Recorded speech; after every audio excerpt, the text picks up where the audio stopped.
Hello friends, welcome to Nirali's kitchen. आज આપણે બનાવવા જઈ રહ્યા છે કાઠિયાવાડી સ્ટાઇલ રીંગણ બટાકાનું એવું શાક જે એકદમ ઇઝીલી બની જાય છે। આ શાક બનાવવામાં બહુ મહેનત પણ નથી લાગતી અને સ્વાદમાં તો એટલું ચટાકેદાર લાગે છે કે જો તમે એકવાર બનાવશો તો તમારા ઘરના બધા જ મેમ્બર્સ વારંવાર આ જ રીતે આ શાક બનાવવાની ડિમાન્ડ કરશે। તો ફ્રેન્ડ્સ, ચાલો હવે આપણે એની રેસીપી શરૂ કરીએ અને એના ઇન્ગ્રેડિયન્ટ્સ જોઈ લઈએ।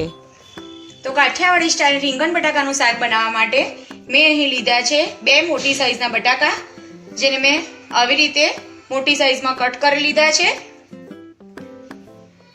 એક મોટું રીંગણ, એને પણ મેં આવી રીતે મોટી સાઈઝમાં કટ કરી લીધું છે। ત્યારબાદ એક મોટું ટામેટું, જેને મેં રફલી ચોપ કરી લીધું છે। ત્યારબાદ થોડાક સિંગદાણા, જેને મેં આવી રીતે અધકચરા વાટી લીધા છે, બહુ મોટા નહીં અને બહુ ભૂકો પણ નહીં એવા વાટી લીધા છે। ત્યારબાદ ખાંડ, આદુ મરચાંની પેસ્ટ, સફેદ તલ, ધાણા જીરું પાવડર આમાં વધારે ક્વોન્ટિટીમાં લીધો છે કારણ કે મેઇન ઇન્ગ્રેડિયન્ટ્સ છે। ત્યારબાદ લાલ કાશ્મીરી મરચું, અડધી ચમચી જેટલી હળદર, અડધી ચમચી જેટલો ગરમ મસાલો, ટેસ્ટને અકોર્ડિંગ મીઠું અને હિંગ, અને ત્યારબાદ ફાઇન ચોપ કરેલા લીલા ધાણા। હવે સૌપ્રથમ એક મોટા બાઉલમાં આપણે બધા મસાલા મિક્સ કરી લેવાના છે। તો આપણે એમાં કાઢી લઈશું સિંગદાણાનો ભૂકો, ત્યારબાદ ધાણા જીરું પાવડર, સફેદ તલ, ટેસ્ટને અકોર્ડિંગ તમે ખાંડ લઈ શકો છો।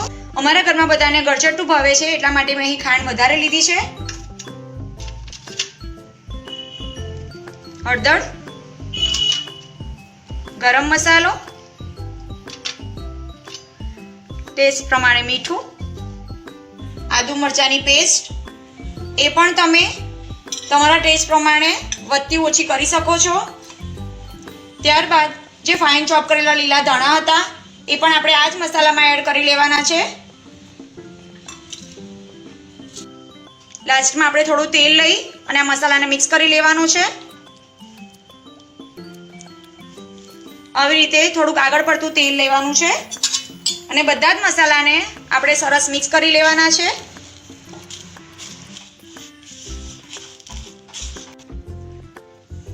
બધા જ મસાલા આપણા મિક્સ થઈ ગયા છે। તો આ ટાઈમે આ મસાલાને તમે ટેસ્ટ કરી શકો છો। જો તમને કોઈ મસાલો ઓછો લાગતો હોય તો એડ કરી લેવો। અત્યારે મને થોડું મીઠું ઓછું લાગી રહ્યું છે તો હું એ ઉમેરી રહી છું। ફરી એકવાર એને બરાબર મિક્સ કરી લેવો। ઓન કરી લીધો છે અને ગેસ પર એક કુકર મૂકી દીધું છે। હવે આપણે એમાં તેલ ઉમેરી લેવાનું છે। તો થોડુંક આગળ પડતું તેલ ઉમેરવાનું છે વઘારતી વખતે પણ, તમે જોઈ શકો છો।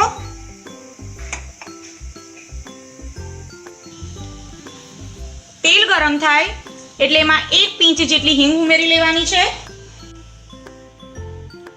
રફલી ચોપ કરેલા ટામેટા ઉમેરી લેવાના છે, મિક્સ કરી લઈશું એકવાર। ત્યારબાદ એમાં જે લાલ કાશ્મીરી મરચું લીધું હતું એ ઉમેરી લેવાનું છે। કાશ્મીરી મરચાથી કલર બહુ જ ફાઇન આવે છે એટલા માટે મેં અહીં અત્યારે એ મરચું લીધું છે। તીખાસ માટે તો આપણે લીલા મરચાં લીધેલા જ છે। હવે આપણે જે બટાકા લીધા હતા એને મેં ચોખ્ખા પાણીથી ધોઈ લીધા હતા। હવે આપણે એ બટાકા અંદર ઉમેરી લેવાના છે।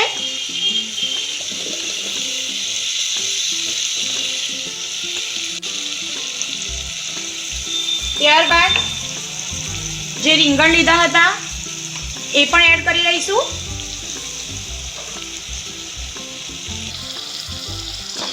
મિક્સ કરી લઈશું એકવાર।